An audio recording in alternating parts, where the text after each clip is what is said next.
Chers téléspectateurs, Ouais. nous sommes toujours sur GMTV+, nous sommes toujours dans cette page historique que nous raconte Samuel Banjo. Tu nous dis, Samuel, qu'Amadou Ahidjo a pris le pouvoir au Cameroun contre l'avis des Français.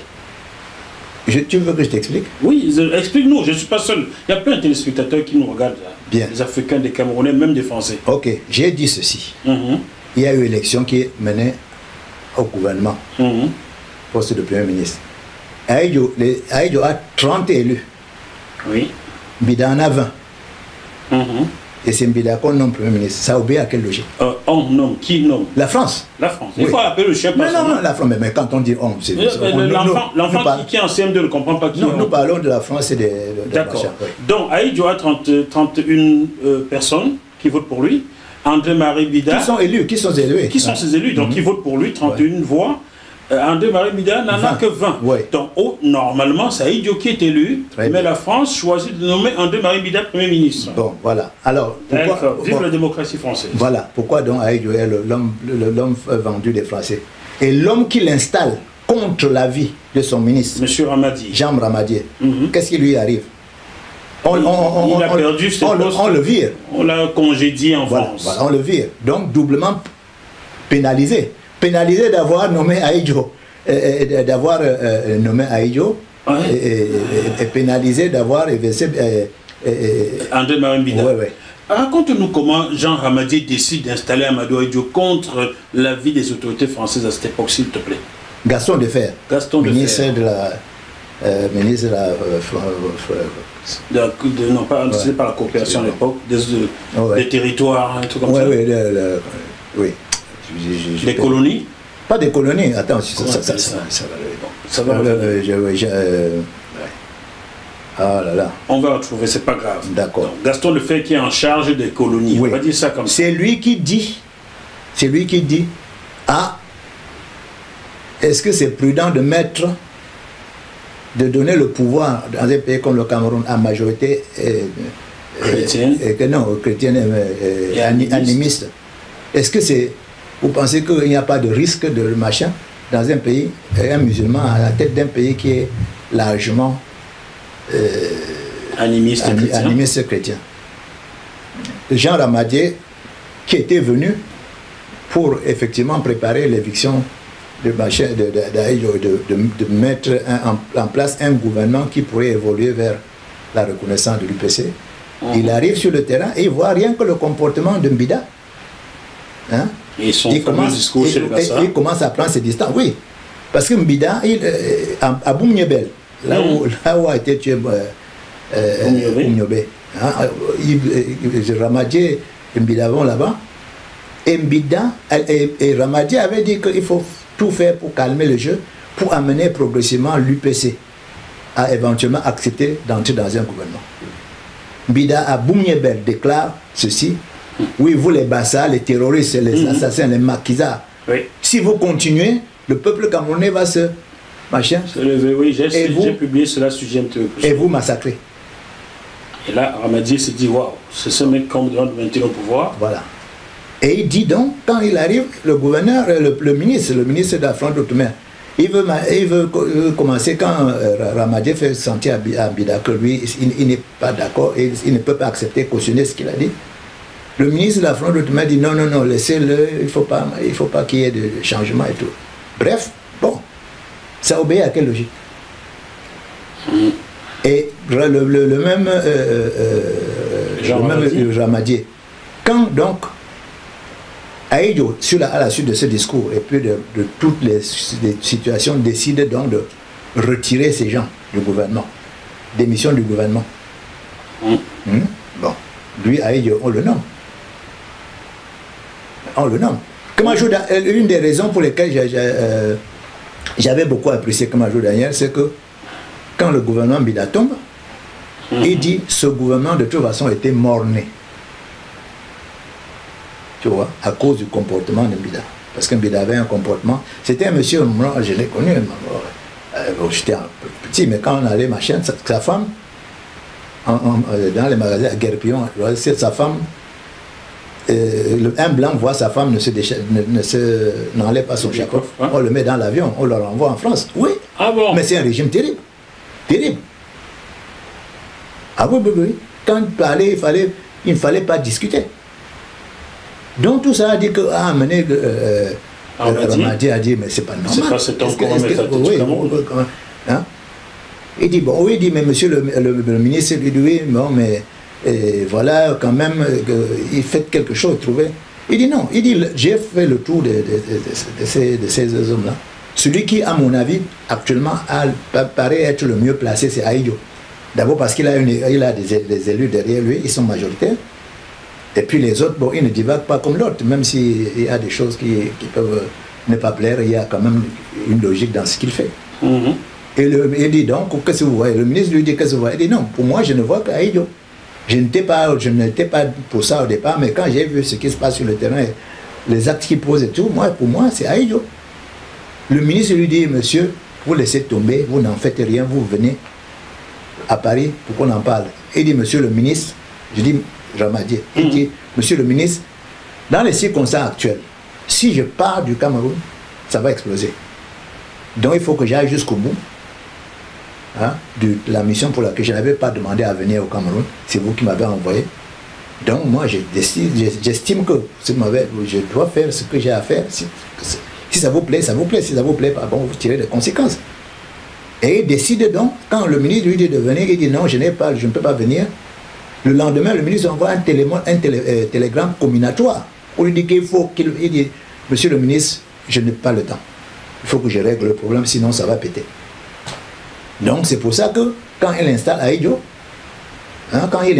au pouvoir, Premier ministre, il arrive à Paris, on le limoge. Donc si Ahidjo était l'homme de feu, pourquoi on limoge Ramadi? Qui l'a installé? Parce qu'il a choisi Ahidjo, qui avait la majorité, et parce qu'il l'a installé. Au détriment d'un Bida qui n'avait pas la majorité, mais qui avait les faveurs de Paris. Voilà. Donc, comment vous expliquer ça? C'est pour ça que je dis notre histoire est tellement compliquée. Et les gens ne veulent pas voir ça. Tu me dis là que Jean Ramadi, à son retour à Paris, après avoir installé Amadou Ahidjo au pouvoir, sa carrière s'est arrêtée.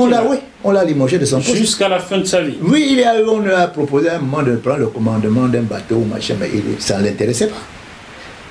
Ça ne l'intéressait pas.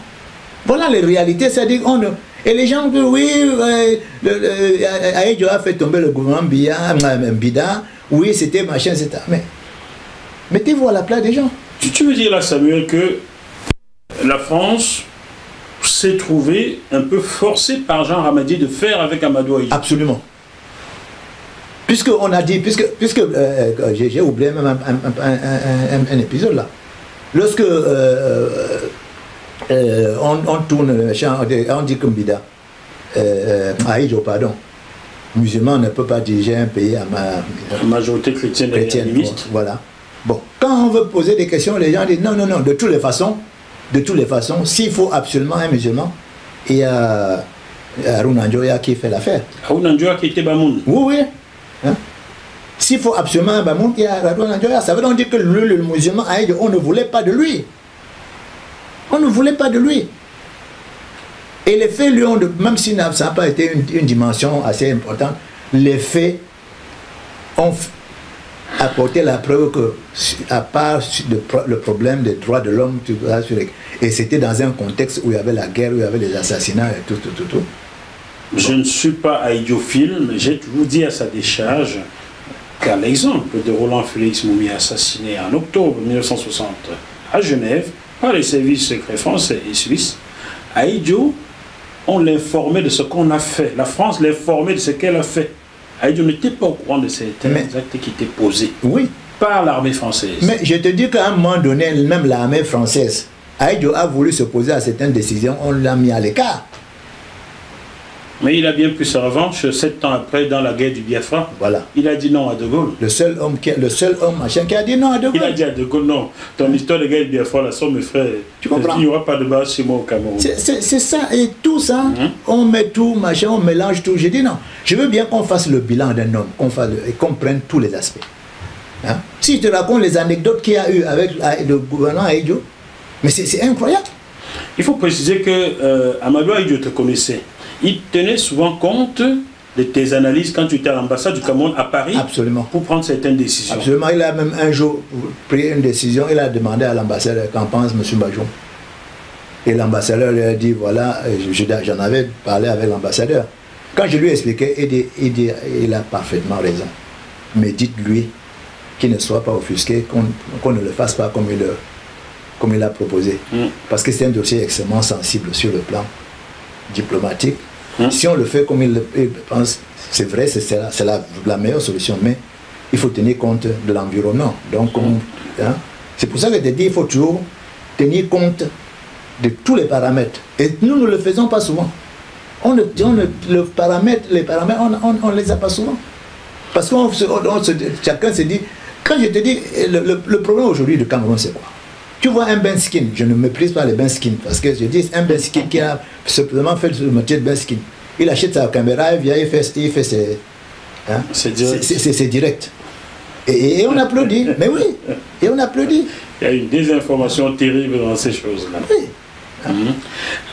Samuel, en fouillant, oui, ça j'adore fouiller, l'histoire je fouille, je suis arrivé à la conclusion que le refus d'Amadou Ahidjo en 1967 de suivre De Gaulle dans la guerre du Biafra a été le début de ça. Il a signé le début de sa fin en 1967. Ouais. Car dès cet instant, la France est mise à chercher son successeur et 2 ans après, mettait le grappin sur M. Biya. Ouais. Qu'est-ce que tu en penses? C'est tout à fait possible. C'est tout à fait possible, mais parce que je dis mais, parce que Ahidjo, De Gaulle lui-même, Ahidjo n'avait pas fait, enfin, c'était pas un refus frontal. Il n'avait pas fait poser son acte dans l'histoire de dire que bon, toi, De Gaulle, moi je m'en fous. Non. C'est simplement parce que, et c'est là qu'il faut revenir à l'histoire comment dire, de l'indépendance, où on dit qu'Ahidjo ne voulait pas de l'indépendance. On a donné l'indépendance à ceux qui n'en voulaient pas. Ce n'est pas exact dans le cas d'Ahidjo, parce que Ahidjo s'était rendu compte que au nord Cameroun, les Français préparaient déjà la relève, enfin de la solution de l'échange. Que si Ahidjo allait à fond avec les anglophones et défier la France pouvait couper le Tchad, couper la partie du Cameroun et couper le nord du Cameroun et rallier au Tchad. Oui, comme ils ont coupé le sud, rallié au Gabon. Voilà. Ils allaient couper et faire donc. C'est pour ça qu'Ahidjo était très prudent sur ces affaires-là. Parce qu'elle a dit non, ce que moi je veux, c'est qu'il y ait une certaine équité. Et c'est pour ça d'ailleurs que la politique de machin la politique d'André Marine Bida? Non, c'est-à-dire favoriser les régions. Ah d'accord. Oui, c'est-à-dire nommer des gens, fermer une élite avec des originaires pour qu'il y ait une certaine équité. Pour que les autres l'équilibre régional. Voilà, c'est ça que je cherchais. Donc c'est ça qui lui tenait à cœur. Selon Ahidjo, pas selon Biya, parce que l'équilibre régional de Biya, c'est autre chose. Non, ça n'a rien à voir avec celle d'Ahidjo. C'est l'équilibre d'une seule région, monsieur. Je vais le dire, ils vont dire, oh, il est en Côte d'Ivoire, mais c'est la vérité. On parle d'Ahidjo. Non, c'est-à-dire que c'était un sujet très, très délicat pour lui. Parce qu'il se disait, bon, et là où je salue l'homme, et c'est pour ça que j'ai un profond respect pour Ahidjo, profond, c'est le monsieur, malgré ses origines douteuses, malgré on a dit qu'il est un illettré, ce qui est totalement faux, parce que Ahidjo, c'était un homme, je lui ai acheté des journaux et des livres chaque semaine. Il y avait un budget pour ça. Chaque semaine. Quand Jacques Chancel a fait l'émission, sa fameuse émission qui faisait Radioscopie, c'est moi qui avais préparé tout. J'avais tout préparé. Et à la dernière minute, les Zinguelais, comme ils avaient peur que moi je le prenne, peut-être. Zinguelais, le ministre de René Zinguelais. Et à la dernière minute, ils ont bloqué pour que je n'accompagne pas l'équipe de Jacques Chancel au Cameroun. Ça a failli d'ailleurs coûter cher parce que le jour où je les ai accompagnés à l'aéroport, Jacques Chancel me dit, mais où sont tes affaires? J'ai dit, je ne pars pas. Il dit, comment ça, tu ne pars pas? C'est toi qui nous as battu. Il dit, non, j'ai dit, vraiment, il y a un problème à la dernière minute. Il dit, si je savais ça, il n'allait pas venir. Puis il me dit, mais je crois qu'il y a anguille sous roche. C'est que les gens là-bas ne veulent pas que le président sache que c'est toi qui as tout organisé ici. Mais c'est la première des choses que je veux lui dire en arrivant, que cette émission c'est lui qui l'a organisé d'un bout à l'autre. Et il l'a dit à Aïdo. Et il l'a dit à Aïdo. L'histoire de l'élection de Mitterrand, de Giscard, j'avais Oyono Ferdinand qui était l'ambassadeur, avec qui j'ai eu un clash d'une violence inouïe. Ouais, tu me l'avais raconté lors d'une violence inouïe. J'ai dit à monsieur, je rentre au Cameroun, mais ce monsieur, je ne peux plus travailler avec lui. La preuve, c'est que quelques temps après, après un moment, on l'a enlevé, on l'a envoyé à... Ce n'est pas moi qui... machin, on l'a envoyé aux Nations Unies. Ouais, Léopold Ferdinand Oyono. Voilà. Parce qu'il avait dit déjà à Aïdo que non, le prochain, après Pompidou, il avait dit le prochain président, c'est Chaban Delmas.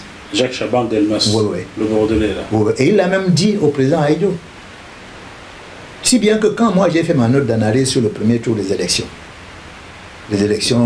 présidentielles, de 1981, non, 74. J'avais dit que Chaban n'avait aucune chance d'arriver au deuxième tour. Aucune. Et j'expliquais les raisons parce que j'avais eu des informations. Or,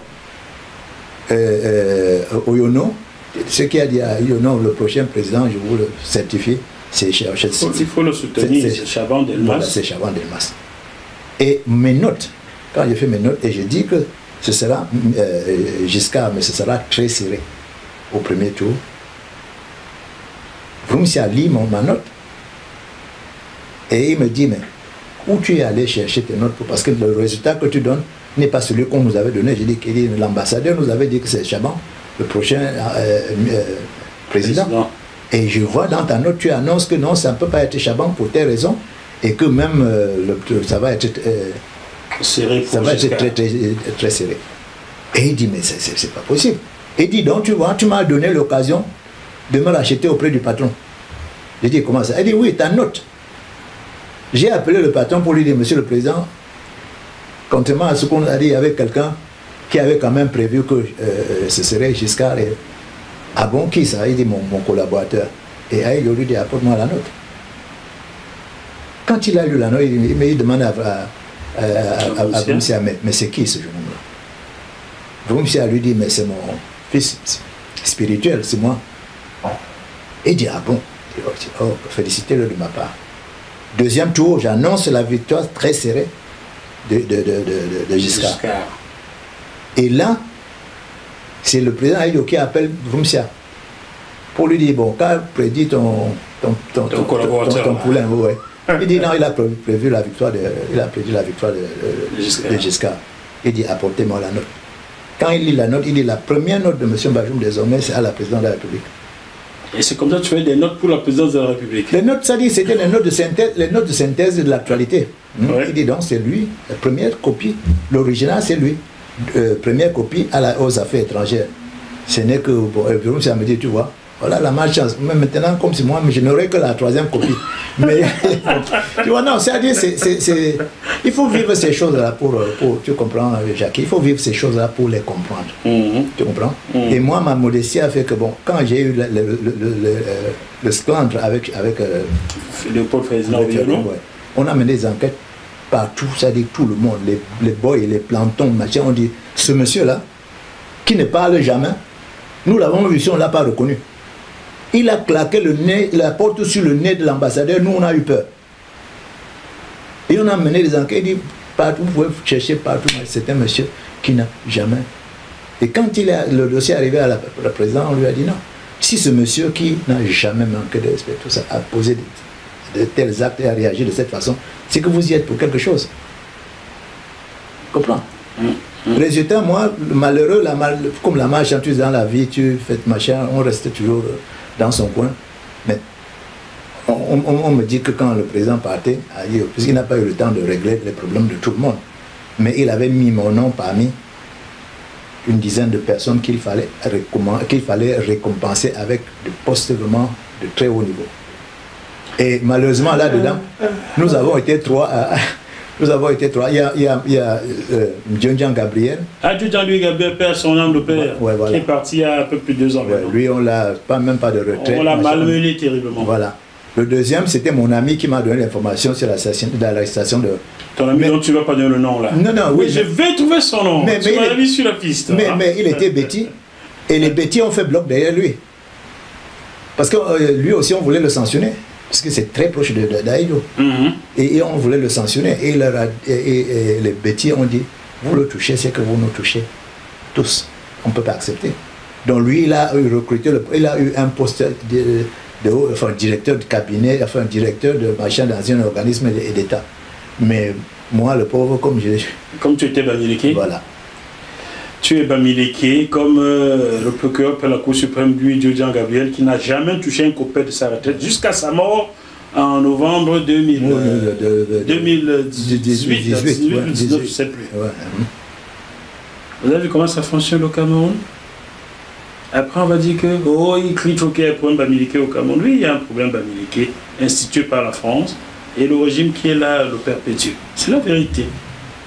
Voilà, vous avez compris. C'est pas moi qui ai parlé. Donc, toi, tu aurais été bêtis, tu aurais eu le poste qu'Aïdjo aurait prévu pour toi. Absolument, absolument. Ils ont même cherché, ils ont fait des tas de trucs. On m'a filé, on a maté des gens. Oui, moi c'est très proche de la famille d'Aïdjo, je ne le cache pas. Je n'ai pas peur de le dire. Tous ceux qui étaient proches d'Aïdjo ont été un peu, c'était la chasse à l'homme, quoi. Bah oui, bon, moi, ils ont essayé, ils ont tout machin, mais bon, comme moi j'étais un peu plus... Tu sais, la modestie, ça paye. Parce que je n'ai jamais nargué quelqu'un avec le poste de machin, tout ça. Non. La vie, c'est-à-dire, il faut savoir dans la vie être modeste. Mais je dis que notre principale faiblesse à nous les Camerounais, à nous le Cameroun, c'est qu'on ne cherche jamais à comprendre, à voir la vérité. Et on te raconte toujours des histoires à dormir debout. Quand on te dit que Aïdjo avait demandé qu'on apporte la tête. C'est le prochain chapitre. Voilà. Le Cédafana. Restons un peu sur cette histoire. Le fait que toi qui étais dans la shortlist laissée par Amadou Aïdjo, lui, Gabriel Djodjan, qui était aussi bazou comme toi. Oui, c'est un cousin. C'est un cousin, toi. Ouais. Il est mort, heureusement que sa fille a fait des études ici. Je salue Adeline, j'espère que tu vas bien, je t'embrasse fort. Heureusement que ses enfants sont venus en Europe et ont un peu prospéré, sinon ils seraient morts dans la misère au Cameroun. Oui. Donc vous, parce que vous étiez Bamileke, on vous a évincé et on vous a presque pourchassé. Aujourd'hui, on parle d'encadrer la diaspora camerounaise. Ça se discute en ce moment entre eux au Cameroun là. C'est au point où des gens sortent déjà des songos, sollicitent des émissions chez moi pour venir demander qu'il y ait 18 postes de députés, 10 sénateurs de la diaspora. Oui, André Linda était sur ce plateau il y a quelques jours pour cela. Je lui ai demandé est-ce qu'il essayait de se positionner. Il m'a dit non, mais bon, c'est comme si on sait que la diaspora camerounaise aujourd'hui est en majorité Bamileke. Toi qui vis en Europe là depuis, est-ce que tu confirmes ce que je dis là? Bon, je pense que oui, mais comme je ne... J'ai pris un peu j'ai du recul par rapport, mais bon. Est-ce que cette histoire de binationalité qui traîne depuis des années n'est pas due au simple fait que la majorité des Camerounais de l'étranger sont Bamileke et qu'on veut punir? J'appelle le chien par son nom. Mais je pense qu'il n'y a pas de doute là-dessus. Sinon, pourquoi aujourd'hui en France jamais un Bamileke ne sera au pouvoir? Pourquoi? Voilà. C'est ça le problème. Les Bamileke sont-ils les Camerounais ou ils sont Tchadiens? Il faut les envoyer, comme avait dit Lamberton, d'où ils venaient. Ils venaient d'où là? D'Israël? Je vais te dire une chose. Tu comprends? Aïdjo a été terriblement frustré de voir à quel point les Bamileke étaient légers dans leur façon de faire. Il dit ceci. Quand il a arrêté Kamajo Daniel, un de ses collaborateurs à lui, Aïdjo principaux, qui était, c'est Kamajo Daniel qui l'avait présenté à Aïdjo, Aïdjo l'avait pris à ses côtés. Il n'est pas venu lui dire, monsieur le président, qu'est-ce qu'il a fait? Est-ce que vous marchez? Rien. Rien. Le Lord Show. Ouais. Moi qui te parle. Moi qui te parle. À cause en raison des services que j'ai rendus à l'ambassade, dans tous ces trucs-là. Mon patron, qui paie à son âme, Bakoto, qui était un des hommes vraiment, il propose, à l'époque j'étais premier secrétaire, Ça fait 7 ans que j'étais premier secrétaire. Premier secrétaire à l'ambassade ici à Paris. Du Cameroun à Paris. À Paris, où j'allais attaché de presse. Il propose donc l'ambassadeur, compte tenu de tout ce que j'avais fait, machin, qu'on me nomme deuxième conseiller. Quand il en parle au ministre, qui est Bamileke comme moi, qui est même Bangante. Tu peux me donner son nom? Ketia. Ketia qui Ketia, Jean Ketia.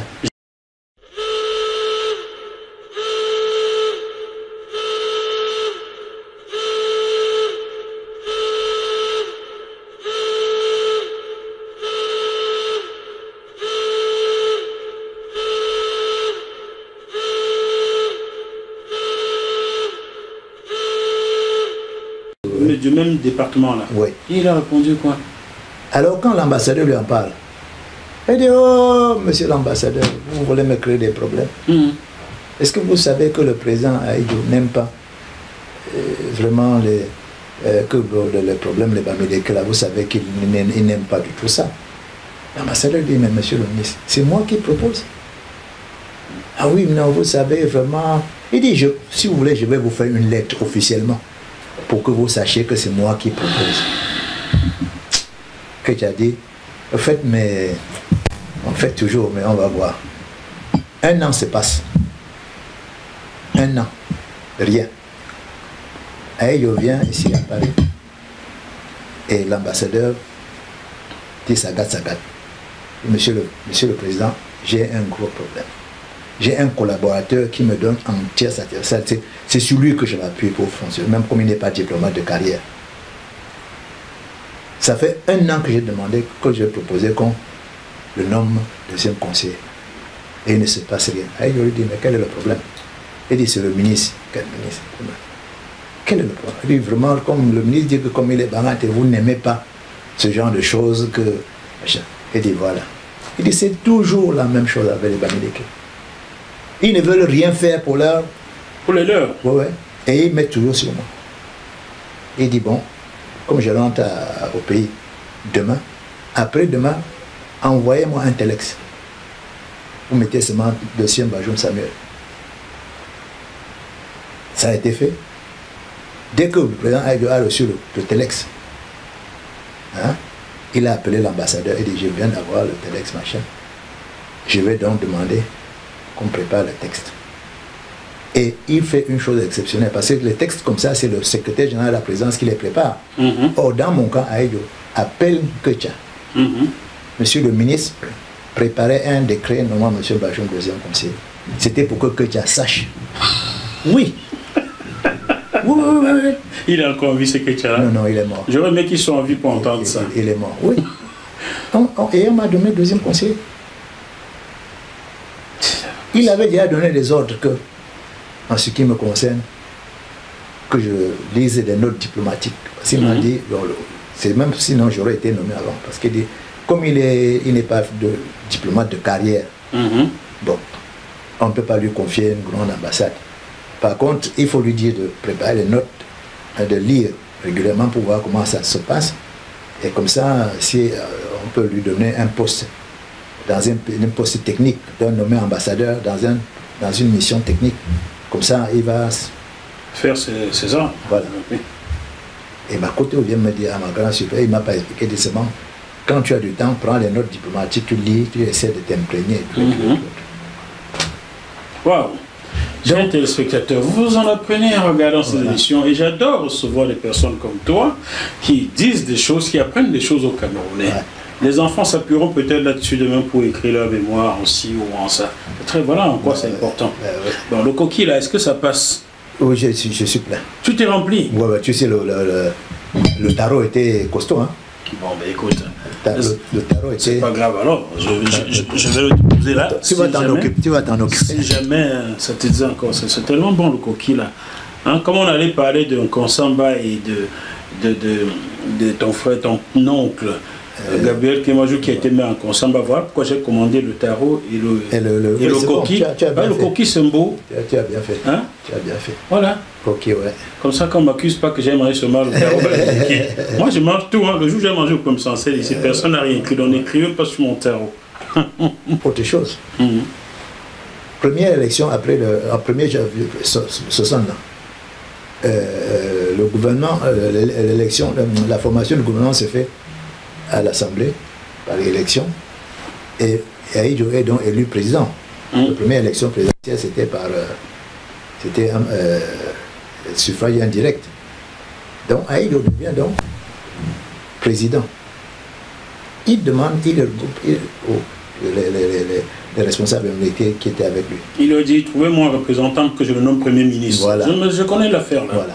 Mais dit quand même pour les téléspectateurs ne connaissent pas. Voilà, il dit, écoutez, désignez un de vous, parce que vous m'avez appuyé, vous m'avez toujours appuyé, proposez un des votes, concédez-vous et proposez un des votes pour que je le nomme Premier ministre, pour qu'il dirige mon gouvernement. Les gars se réunissent et le choix tombe sur Kanga. Kanga Victor. Joseph ou Victor. Non, Victor, qui était ministre, qui était un économiste et tout. Ça tombe sur lui. Bon. Kamajo Api, qui était à l'Assemblée, qui a été président de l'Assemblée, qui a été même maire de Konsama, qui a remplacé Kamajo à la mairie de Konsama. Kamajo Api. Il sort donc le machin et va voir Ahidjo. Ouais. Voilà, monsieur le président, c'est pour ce que vous nous avez demandé, oui. Voilà, c'est-à-dire qu'on s'est réunis, notre choix s'est porté sur Kanga Victor.